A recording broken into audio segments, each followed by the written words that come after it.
Բարև ձեզ, բարի գալուստ, update լրատվական, թարմացնենք օրվա լրահոսը միասին։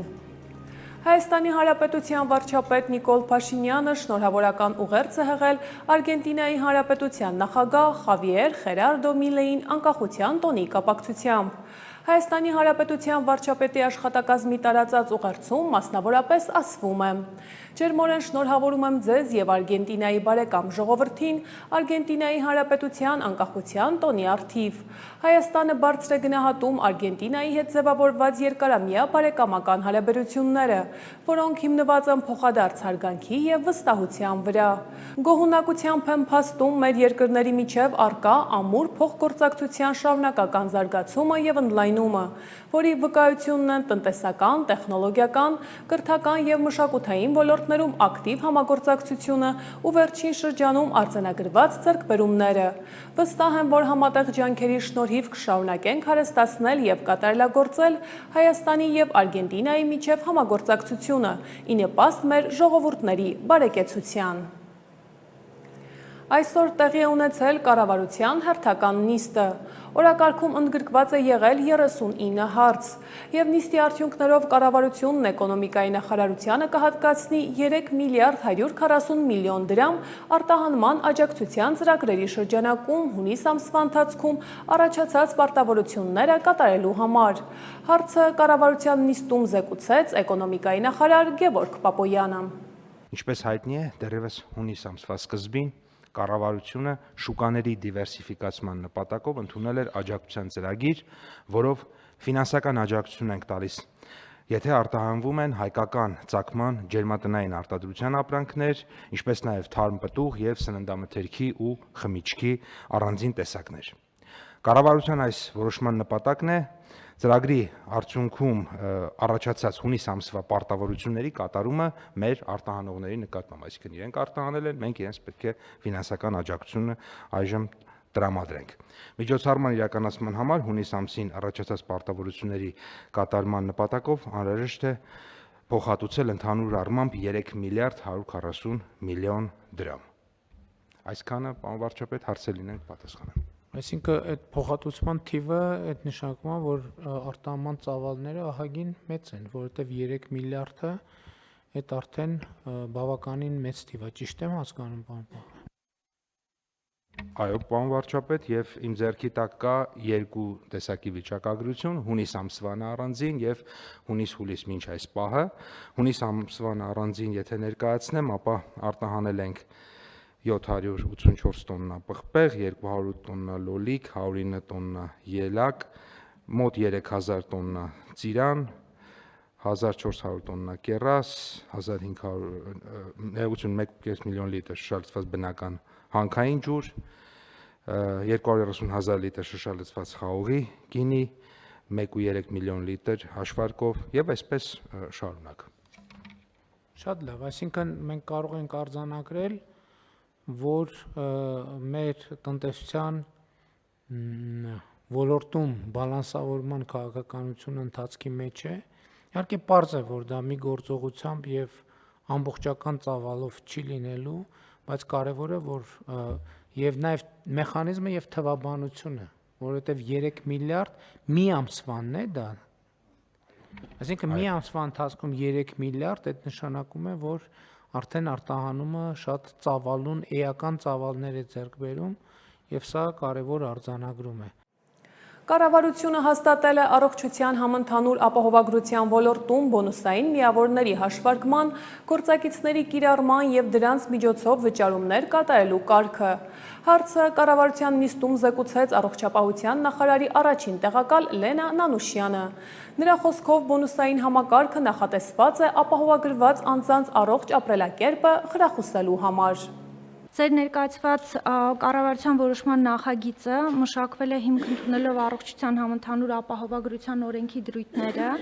Ինչպես հիշում եք, մենք օրենքով սահմանել էինք, որ ապահովագրված անձի առողջ ապրելակերպի խրախուսման նպատակով հաշվեն բոնուսային միավորներ, եթե տվյալ տարվա ընթացքում վերջինիս անունով բացի կանխարգելիչ ծառայությունից, այսինքն սկրինինգներից, այլ ապահովագրական հատուցում չի գրանցվել։ Այս դեպքում արդեն տարվա ավարտից հետո անձի բոնուսային հաշվին փոխանցում են նախնական բոնուսային միավորները։ Միաժամանակ նաև հաշվի առնելով մեր բնակչության համար կարևոր հանրային առողջապահական ցուցանիշները, մենք սահմանել ենք նաև լրացուցիչ ցուցանիշներ, որ օրինակ, երբ ապահովագրված անձը հանդես է գալիս որպես կամավոր անհատույց արյան դոնոր, կամ առողջության առաջնային պահպանման բժշկի կողմից գրանցվում են անձի առողջ ապրելակերպին միտված պարբերաբար բարելավող ցուցանիշներ, օրինակ մարմնի զանգվածի ինդեքսի նորմավորում, ծխելուց հրաժարում եւ այլն, ապա այդ դեպքում կիրառվում են նաև բոնուսների նկատմամբ լրացուցիչ գործողություններ, որոնք ավելի մանրամասն մենք սահմանենք արդեն եւ ընթացակարգերը եւ բոնուսների չափերը առողջապահության նախարարի հրամանով։ Պետք է նշեմ, որ սահմանել ենք նաև, որ վերջնական բոնուսային միավորները չեն կարող գերազանցել տարեկան ապահովագրական վճարի 10%-ը եւ այդ հավաքագրված միավորները տարին լրանալուց հետո արդեն կարող են օգտագործվել մի շարք նպատակներով։ Կարող են օգտագործվել ապահովագրավճարը վճարելու համար, կարող են օգտագործվել կամավոր բժշկական ապահովագրական փաթեթ ձեռք բերելու համար, կարող են վճարվել համավճարների վճարման համար եւ մի շարք եւ կարեւոր նաեւ պետք է նշեմ, չմոռանամ, որ օրինակ մարզասրահների, լողավազանների, նաև բաժանորդական վճարների համար։ Ավելացնեմ նաև, որ նախագիծ ուժի մեջ է մտնելու 2029 թվականի հունվարի 1-ից, սակայն նախնական այս հաստատումը մեզ հնարավորություն կտա ոչ միայն էլեկտրոնային գործիքը նախապատրաստել, այլ նաև աշխատանքներ անցկացնել եւ նախապատրաստական այդ աշխատանքները իրականացնել թե կամավոր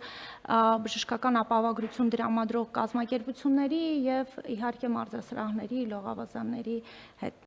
Կառավարության հուլիսի 9-ի նիստին վարչապետ Նիկոլ Փաշինյանը նշեց, որ այս օրերին գրեթե ամեն օր 10,000-ից ավել ուղևոր մուտք է գործում Հայաստանի Հանրապետություն։ Փաշինյանը զբոսաշրջային հոսքերի ավելացման մասով հավելեց, որ հունիսի բոլոր ժամանակների համար պատմական ռեկորդ է գրանցվել, եւ այս հարցում ըստ վարչապետի էական դեր է կատարել այն որոշումը, համաձայն որի նոր ուղղություններով ավիաընկերությունների ուղևորների ուղևորահոսքերը սուբսիդավորվում են։ Ես ամենօրյա թվերին հետևում եմ Հայաստան ժամանող ուղևորների, ահավոր լավ, շատ լավ մեծ ուղևորահոսքեր կան եւ ուզում եմ էտել մենք արձանագրենք որպես արտահանման մի ճյուղ, որովհետեւ զբոսաշրջիկները գալիս են այս օրերին օրինակ համարյա ամեն օր 10,000-ից ավելի ուղևոր մուտք է գործում Հայաստանի Հանրապետություն։ Ընդ որում մի օր 10, 11,000, 12,000։ Հիմա ես խնդրել եմ ինձ ամենօրյա տեղեկանքները տալիս են տարբերակված տրանզիտ ուղևորներին եւ Հայաստան մուտք գործող ուղևորներին։ Ընդ որում լավ միտում էլ կա, կարող է մարդիկ ուղղակի օգտվելով առիթից եւ նաեւ Հայաստանի ճանաչելիությունը, քանի որ բարձրացել է առիթից օգտվելով, որ Հայաստանով երրորդ երկրներ են ուղևորվում կամ հակառակ ուղղությամբ, առիթից օգտվում են 1 օրով, 2 օրով դուրս են գալիս Հանրապետությունում շրջում են կամ Երևան են գալիս կամ Էջմիածին են գնում կամ Փարաքար են գնում, չգիտեմ, եւ դա նույնպես շատ էական ազդեցություն է ունենում։ Հայաստանի Հանրապետության բարձր տեխնոլոգիական արդյունաբերության նախարար Մխիթար Հայրապետյանը չի շարունակի պաշտոնավարումը ԲՏԱ նախարարությունում։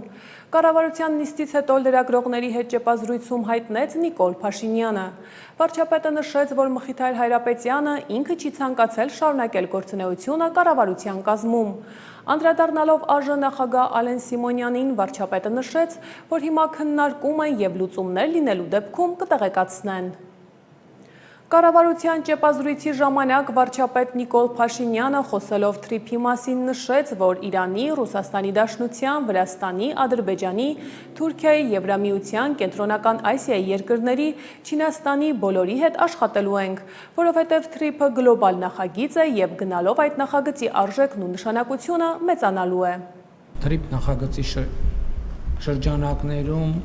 որևէ կոնսպիրացիա չկա։ Հայաստանը պետք է ապաշրջափակվի եւ տարածաշրջանը պետք է ապաշրջափակվի։ Այսինքն գնացքը պետք է գնա գա, ավտոմեքենա պետք է գնա գա, էլեկտրական հոսանքի տարանցում պետք է լինի, հնարավոր է գազամուղեր, նավթամուղեր, խողովակաշարեր, մալուխներ, այստեղ մտահոգությունը ո՞րն է։ Մենք թափանցիկ ենք, ցանկացած հարցի կարող ենք պատասխանել եւ պատրաստ ենք պատասխանել եւ այս ուղերձն ենք տվել։ Մտահոգությունը մտահոգություն, շատ լավ, պետք է ձևակերպել մտահոգությունը ինչի մեջ է, Մենք համոզված ենք, որ բոլոր մտահոգությունները կփարատվեն։ Եվ մենք շարունակելու ենք բոլոր մեր գործընկերների Իրանի Իսլամական Հանրապետության, Ռուսաստանի Դաշնության, Վրաստանի, Ադրբեջանի, Թուրքիայի, Եվրամիության, Կենտրոնական Ասիայի երկրների, Չինաստանի բոլորի հետ աշխատելու ենք, որովհետև սա գլոբալ նախագիծ է եւ գնալով հասկանալի է այդ նախագծի արժեքը եւ նշանակությունը ավելի մեծանում է եւ մենք էլ ուզում ենք րոպե առաջ սկսել դրա իրականացումը, րոպե առաջ։ Ոնց ինչքան հասկանում եմ ամերիկյան կողմն էլ է դա ուզում, հիմա պետքա ընթացակարգերը նորմալ ապահովենք, որպեսզի հույս ունեմ այս տարվա մեջ աշնանը արդեն գետնի վրա առաջին աշխատանքները իրականացվեն։ Շատ կարևոր է որ TRIP նախագծի ոչ ուղղակի նախագծի շրջանակներում չէ, բայց այդ գործընթացը իրականացնելու արդյունքում մենք Պարսից ծոցից Սև ծով երկաթուղին ենք բացելու։ Եվ Հայաստանի եւ Իրանի միջև առևտրատնտեսական հարաբերությունների հնարավորությունները էականորեն ընդլայնվելու են։ Իրանի Իսլամական Հանրապետության առևտրատնտեսական հնարավորությունները էականորեն ընդլայնվելու են։ Այսինքն այստեղ այս դետալները հաշվի առնելով TRIP նախագծի իրականացումը անկեղծորեն եւ ուղղակիորեն բխում է նաեւ Իրանի Իսլամական Հանրապետության շահերից։ Շարունակելով ճեպազրույցի թեման, սահմանազատման հետ կապված այնինչ տեղի է ունենում հրապարակային կոմունիկացվում է, այսինքն եթե պաշտոնական հաղորդագրություն չի եղել, նշանակում է կարևոր նոր զարգացում չկա։ Այդ մասին ճեպազրույցի ժամանակ ասաց Նիկոլ Փաշինյանը, անդրադառնալով հարցին, թե ինչ փուլում է սահմանազատման գործընթացը։ Այս համատեքստում անդրադառնալով խնդիրների լուծմանը Փաշինյանը նշեց, որ կա լուծման երկու տարբերակ։ Սահմանազատման հետ կապված են ինչ տեղի է ունենում, դա հրապարակային կոմունիկացվում է, այսինքն եթե հաղորդագրություն չի եղել պաշտոնական, նշանակում է որևէ նոր զարգացում չկա։ Ինչ վերաբերում է անկլավների թեմային, էքսկլավ անկլավի թեմային, դրա մասին ես խոսել եմ, այդ թվում նախընտրական շրջանում, եւ մենք պետքա բոլոր կիսատ մնացած հարցերը լուծենք, եւ ելի ասում եմ, ուզում եմ հիշեցնել, որ մենք նույնպես այդ թեմայով մեղմ ասած շահագրգռություն ունենք, որովհետև Արցախաշեն գյուղը էքսկլավային կարգավիճակով գտնվում է Ադրբեջանի վերահսկողության ներքո եւ Հայաստանի Հանրապետության ինքնիշխան տարածք է Հայաստան համաձայն 1991 թվականի Ալմաթայի հռչակագրով արձանագրված սկզբունքների։ Այսինքն, եթե օրինակ ես չեմ կարող հայտարարել, որ մենք անկլավների, էքսկլավների թեմայից հրաժարվում ենք կամ կարող ենք հրաժարվել։ Ոչ, մենք պետքա գնանք եւ այդ հարցին լուծում տանք, ինչպիսին կլինեն լուծումները, այդ արդեն քննարկման հարց է։ Ես ուզում եմ նաեւ հետեւյալը ասել, որ մենք այդ հարցը տեղափոխել ենք մի հարթություն, որ այդ թեմայի շուրջ լրացուցիչ նյարդ, այդ թվում արտաքին օգտագործմամբ չկիրառվի։ Հարցը կա, հարցը պետքա հասցեագրվի։ Այն համաձայն 1991 թվականի Ալմաթայի հռչակագրի եւ այն քարտեզների, որոնք դրվում են սահմանազատման հիմքում։ Այդ խնդրի լուծման երկու տարբերակ կա։ Տարբերակ 1, որ տարածքը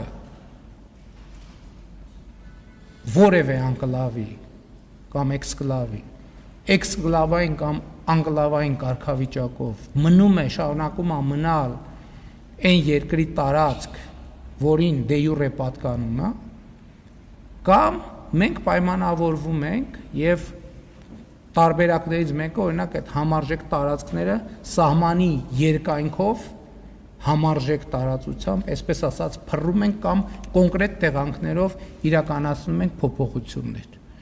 Ճեպազրույցի ժամանակ վարչապետ Նիկոլ Փաշինյանը անդրադառնալով դիտարկմանը, թե ԲՀԿ ղեկավար Գագիկ Ծառուկյանին առնչվող գործի փաստերը եղել են նաև նախկինում, բայց չեն օգտագործվել, իսկ այժմ դրանք որպես մահակ օգտագործվում են ընդդիմադիրների դեմ, նշեց, որ 8 տարի ստիպված են եղել պայքարել, այդ թվում դատաիրավական մաֆիայի դեմ, եւ հիմա Հայաստանի ժողովրդի եւ կառավարության ակնկալիքն այն է, որ դատաիրավական համակարգը գործի նորմալ։ 8 տարի մենք ստիպված ենք եղել պայքարել այդ թվում դատաիրավական մաֆիայի դեմ եւ այն մարդիկ, ովքեր չեն ենթարկվել եւ այդ գործերը, որոնք պատշաճ ընթացք չեն ստացել, պատշաճ ընթացք չեն ստացել, այդ թվում հանցավոր պայմանավորվածությունների պատճառով, եւ մարդիկ շարունակել են իրենց արտոնյալ զգալ եւ դատաիրավական համակարգը այդ թվում նորմալ չի գործել։ Հիմա Հայաստանի ժողովրդի եւ կառավարության ակնկալիքն է, որ դատաիրավական համակարգը նորմալ գործի, որ เป զի դա նաեւ նրա մասին է խոսում, որ մինչեւ հարցերը չեն հասնում համաժողովրդական քաղաքական մակարդակի, ինչ որ խնդիրներ շարունակում են դες տեղապտույտի վիճակում հայտնվել։ Օրինակ, ասում են, որ քաղաքական հետապնդում, ես ասում եմ, որ ընդհակառակը տեղի է ունեցել միջև վերջերս քաղաքական չհետապնդում, որովհետև այդ թվում պետական համակարգում գործող շոշափուկները նախորդ քաղաքական իշխանությունների պրոտեկցիոն պայմաններ են ստեղծել շատերի համար։ Եվ դրա վերջը պետքա տրվի, եւ դրա վերջը պետքա տրվի այդ թվում ժողովրդի տված մանդատով։ Վարչապետ Նիկոլ Փաշինյանը հուլիսի 10-ից 29 ներառյալ կգտնվի արձակուրդում։ Այս մասին հայտնում են վարչապետի աշխատակազմից։ Փաշինյանն իր արձակուրդը կանցկացնի Հայաստանի Հանրապետությունում։ Իրանի նախագահ Մազուդ Փեզեշքյանը շնորհակալություն է հայտնել Հայաստանի Հանրապետության վարչապետ Նիկոլ Փաշինյանին Ալի Խամենեի հրաժեշտի պաշտոնական արարողությանը մասնակցելու համար։ Շնորհակալություն եմ հայտնում Հայաստանի վարչապետ պարոն Նիկոլ Փաշինյանին նահատակված գերագույն առաջնորդի հրաժեշտի արարողությանը մասնակցելու համար։ X-ի սոցցանցի էջում գրել է Իրանի նախագահը եւ հայերենով հրապարակել է ուղերձ։ Շարունակենք թողարկումը։ Հայաստանի նախագահ Վահագն Խաչատուրյանը դիվանագիտական առաքելությունն ավարտելու կապակցությամբ ընդունել է Հայաստանում Հունգարիայի արտակարգ եւ լիազոր դեսպան Աննա Մարիա Շիկոին։ Նախագահ Խաչատուրյանը շնորհակալություն է հայտնել դեսպանին պաշտոնավարման ընթացքում Հայաստանի եւ Հունգարիայի միջև հարաբերությունների զարգացմանը եւ երկկողմ համագործակցության ընդլայնմանը ուղղված ներդրած ջանքերի համար, մաղթելով նրան հաջողություններ հետագա գործունեության ընթացքում։ Դեսպան Աննա Մարիա Շիկոն շնորհակալություն է հայտնել Հանրապետության նախագահին ընդունելության համար եւ բարձր է գնահատել դիվանագիտական առաքելության իրականացման ընթացքում Հայաստանի պետական մարմինների կողմից ցուցաբերված համագործակցությունը եւ աջակցությունը։ Փոխվարչապետ Մհեր Գրիգորյանը տեսակապի միջոցով մասնակցել է Եվրասիական տնտեսական հանձնաժողովի խորհրդի հերթական նիստին։ Նիստի օրակարգում ընդգրկված են եղել շուրջ 4 տասնյակ հարցեր, որոնք վերաբերում էին ԵԱՏՄ մաքսային կարգավորումներին եւ տեխնիկական կանոնակարգերին։ Նիստի արդյունքներով հավանության է արժանացել առաջիկայում կայանալիք Եվրասիական միջկառավարական խորհրդի նիստի օրակարգը։ Հայաստանի Հանրապետության կրթության, գիտության, մշակույթի եւ սպորտի նախարար Ժաննա Անդրեասյանը հուլիսի 8-ից 11-ը պաշտոնական այցով մեկնել է Փարիզ, մասնակցելու կրթության վերափոխման գագաթնաժողով +4 խորագրով բարձրաստիճան երկխոսությանը։ Այցի շրջանակում նախատեսվում են նաև ԿԳՄՍ նախարարի հանդիպումները Ֆրանսիայի մշակույթի, ազգային կրթության եւ ֆրանկոֆոնիայի հարցերով բարձրաստիճան պաշտոնյաների, ինչպես նաև ՅՈՒՆԵՍԿՕ-ի ղեկավար կազմի ներկայացուցիչների հետ։ Ժաննա Անդրեասյանի հետ Ֆրանսիայի գործուղվել նաև ԿԳՄՍ նախարարի տեղակալ Արտուր Մարտիրոսյանը։ Շարունակենք թողարկումը։ Հուլիսի 8-ին ՊՆ վարչական համալիրում պաշտպանության նախարարի տեղակալ Արման Սարգսյանի գլխավորությամբ տեղի է ունեցել արտերկրի ռազմաուսումնական հաստատություններում բարձրագույն ռազմամասնագիտական կրթական ծրագրերով ուսումնասիրություն անցած Հայաստանի Հանրապետության զինված ուժերի կուրսանտներին համապատասխան սպայական պաշտոնների նշանակելու արարողությունը։ Պաշտպանության նախարարի տեղակալը շնորհավորել է սպաներին ծառայության նշանակվելու կապակցությամբ, վստահություն հայտնելով, որ ուսումնառության տարիներին ձեռք բերած գիտելիքները եւ մասնագիտական հմտությունները ծառայելու են ի նպաստ Հայաստանի Հանրապետության։ Հունաստանում Հայաստանի Հանրապետության արտակարգ եւ լիազոր դեսպան Տիգրան Մկրտչյանը հանդիպել է Հունաստանի տնտեսական դիվանագիտության համար պատասխանատու արտաքին գործերի փոխնախարարի հետ։ Դեսպանը ներկայացրել է Հայաստանի Եվրամիության կողմից առաջարկված ինքնավար առևտրային միջոցները, ինչը բոլորովին նոր պայմաններ է ստեղծում դեպի Եվրամիություն շուկաների հայկական արտահանումների համար եւ ել ավելի է նպաստում Հայաստան-Եվրամիության հարաբերությունների սերտացմանը։ Փոխնախարարը Հայաստանի դեսպանի հետ նաև քննարկել է հայկական արտադրանքները հունական ներդրողներին ներկայացնելու տարբերակները։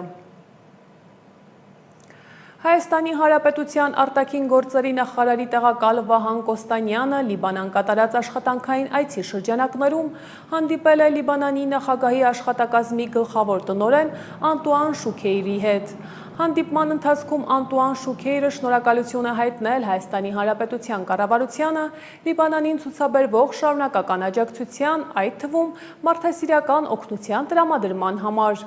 Զրուցակիցները անդրադարձել են նաև Հայաստանի և Լիբանանի նախագահների աշխատակազմերի միջև համագործակցության զարգացմանը,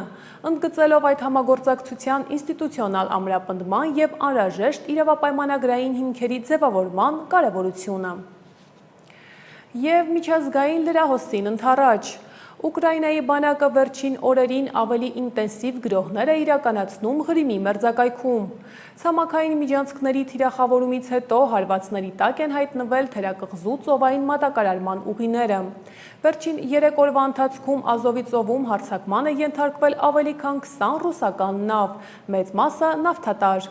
Գիշերն ուկրաինական հարվածների հետևանքով Ղրիմում 1 մարդ զոհվել է։ Թերակղզում բենզինի գինը աճել է գրեթե 2 անգամ։ Ըստ Կրեմլի խոսնակի Ռուսաստանը շատ լավ գիտի, որ Վաշինգտոնը շարունակում է Կիևին սպառազինության մատակարարումները։ Դմիտրի Պեսկովի խոսքով ամերիկյան դիրքորոշման մեջ կա երկակիություն։ Մի կողմից Ուկրաինային զենք է մատակարարվում, մյուս կողմից հակամարտության կարգավորման փորձ է արվում։ Միջազգային այլ թեմաներին ծանոթացեք տեսաշարով։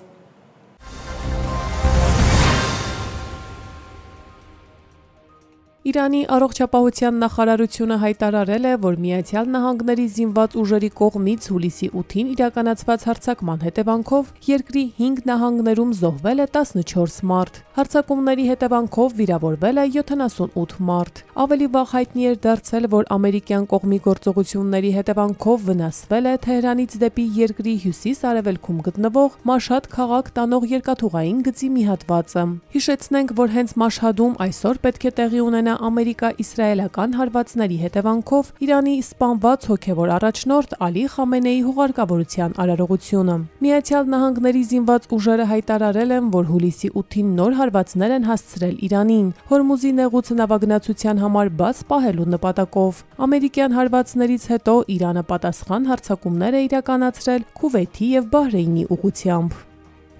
Ֆրանսիայի արտաքին գործերի նախարար Ժան-Նոել Բարոն հուլիսի 9-ին հայտարարել է, որ Իրանի կողմից հրադադարի համաձայնագրի խախտումն է հանգեցրել ԱՄՆ-ի կողմից նոր հարձակումների։ Հենց Իրանն էր, որ Օմանի ջրերում նավարկող նավերը թիրախավորեց, խախտեց իր սեփական հանձնառությունները, ինչպես նաև միջազգային իրավունքը, հայտարարել է Բարոն։ Նա կարծիք է հայտնել, որ Իրանը խախտել է Միացյալ Նահանգների հետ նախորդ ամիս ձեռք բերված համաձայնագիրը։ Բարոն հանգստության կոչ է արել հակամարտող ուժերին, ասելով, որ այս տեսակի գործողությունները պետք է անպայման դադարեցվեն, որպեսզի այս կարևոր բանակցությունները շարունակվեն հնարավոր լավագույն պայմաններում։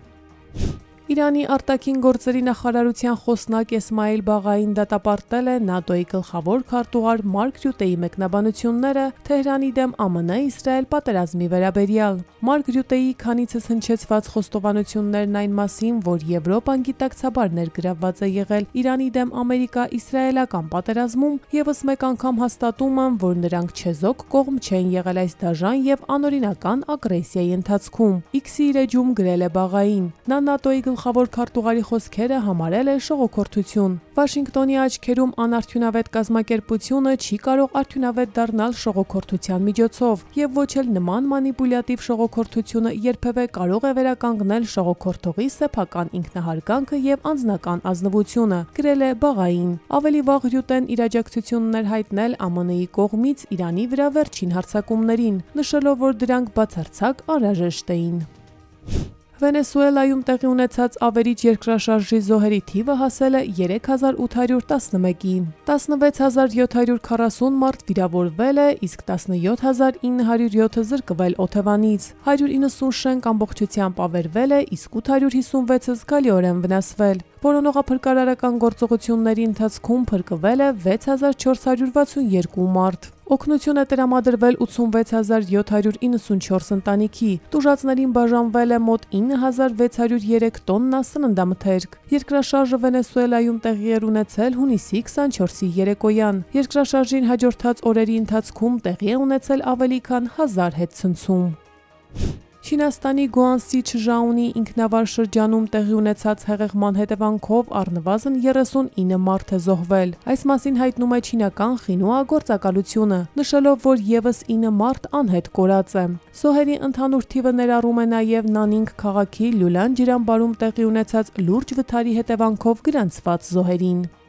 Հնդկաստանի մայրաքաղաք Դելիում շենքի փլուզման հետևանքով առնվազն 4 մարդ է զոհվել։ Սա մուսոնային հորդառատ անձրևների հետևանքով տեղի ունեցած միջադեպերից վերջինն է։ Տեղումները երկրի տարբեր շրջաններում սողանքների եւ երթևեկության խափանումների պատճառ են դարձել։ Հնդկաստանի օդերևութաբանական ծառայությունը Դելիի եւ հարևան Հարիանա նահանգի որոշ հատվածների համար հայտարարել է եղանակային կարմիր նախազգուշացում, կանխատեսելով հորդառատ անձրևներ։ Երկրի հարավում գտնվող Կերալա նահանգի Վայանադ շրջանում հուլիսի 7-ին տեղի ունեցած սողանքի հետևանքով առնվազն 4 մարդ է զոհվել, իսկ Արևմտյան նահանգում անձրևների հետևանքով զոհերի թիվը հասել էր 13-ի։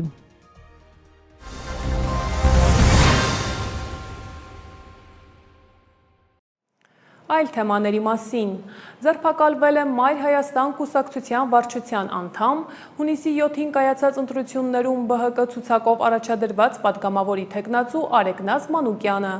Քրեական վարույթի շրջանակում նրա նկատմամբ հարուցվել է հանրային քրեական հետապնդում քրեական օրենսգրքի 427-րդ հոդվածի առաջին մասով։ Պետական գաղտնիք պարունակող տեղեկություններ հրապարակել է։ Նա ձերբակալվել է դատարան ներկայացնելու համար, հայտնեցին քննչական կոմիտեից։ Հունիսի 12-ին քննչական կոմիտեն խուզարկություն էր կատարել Արեգնազ Մանուկյանի բնակարանում, Անդրանիկ Թևանյանին առնչվող գործի շրջանակներում։ Կիևյան կամրջի հիմնանորոգման աշխատանքներն ընթանում են արագացված տեմպերով։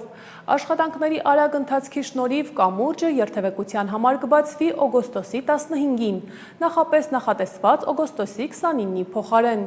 Իսկ ծրագրով նախատեսված ամբողջական հիմնանորոգումը կավարտվի մինչև տարեվերջ, պատմում է տեսանյութը։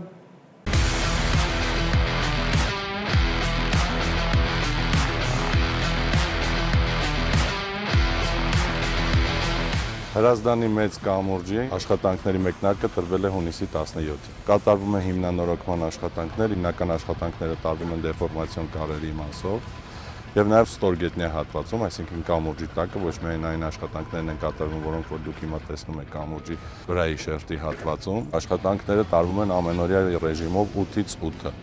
նույնիսկ շաբաթ եւ կիրակի օրերին։ Մի երթևեկելի գոտում իրականացնում ենք ներդիր դետալների խարսխումը, իսկ մյուս երթևեկելի գոտում արդեն պատրաստ դեֆորմացիոն կարի նոր տեղադրում ենք իրականացնում, այնուհետև իրականացնելու ենք ընդհանուր դետալների եռակցման աշխատանքները։ Հրազդան մեծ կամրջի վրա իրականացվելու է դեֆորմացիոն կարի պոլիմեր բետոնի իրականացում, որը անջատիչ հատված է դառնալու ասֆալտի եւ մետաղական կառուցվածքի։ Դա առաջի անգամ է կիրառվելու Հայաստանում։ Դեֆորմացիոն կարերի հեռացման ժամանակ մենք հանդիպել ենք պահարանային պատի, վերին հատվածի, բետոնի քայքայված շերտերի, որը հեռացրել ենք։ Արդեն իսկ ունենք դրական դինամիկա, օրը, որը պլանավորել էինք օգոստոսի 29-ին, տեղափոխվել է օգոստոսի 15-ին։ Այն կբացվի երթևեկության համար, այսինքն այս շերտի ավարտական աշխատանքներն են, իսկ ընդհանուր կամուրջի աշխատանքները 210 օր է եւ շարունակվելու է մինչև տարեվերջ։ Պետական եկամուտների կոմիտեի հետաքննության և օպերատիվ հետախուզության վարչության աշխատակիցների իրականացրած համալիր օպերատիվ հետախուզական միջոցառումների արդյունքում բացահայտվել է առանձնապես խոշոր չափերի հարկերից խուսափելու դեպք։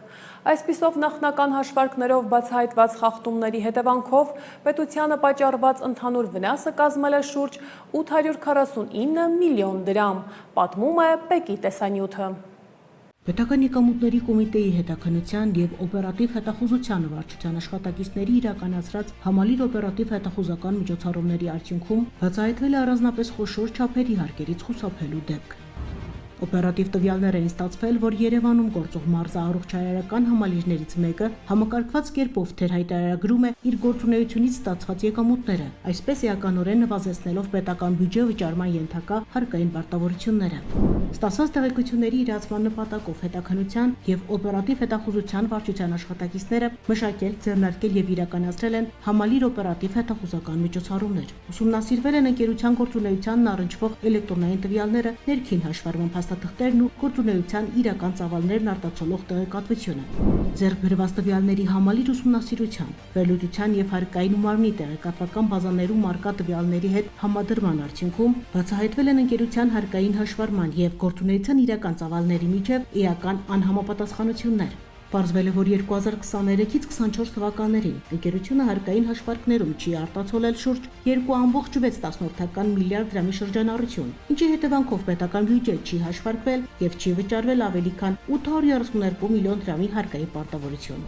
Սակայն բացահայտված փաստերն այսքանով չեն սահմանափակվել։ Օպերատիվ հետախուզական միջոցառումների ընթացքում պարզվել է նաեւ, որ հարկային բեռը նվազեցնելու նպատակով ընկերության գործունեության մի մասը ձևականորեն իրականացվել է նախկին աշխատակիցների անուններով գրանցված իրավաբանական անձանց միջոցով, որոնք գործել են հարկման հատուկ համակարգում։ Այդ մեխանիզմի կիրառման արդյունքում շուրջ 158 միլիոն դրամի շրջանառություն դուրս է մնացել ընկերության կողմից ներկայացված ավելացված արժեքի հարկի հաշվարկներից, ինչի հետևանքով պետական բյուջե չի վճարվել եւս 17 միլիոն դրամից ավելի հարկային պարտավորություն։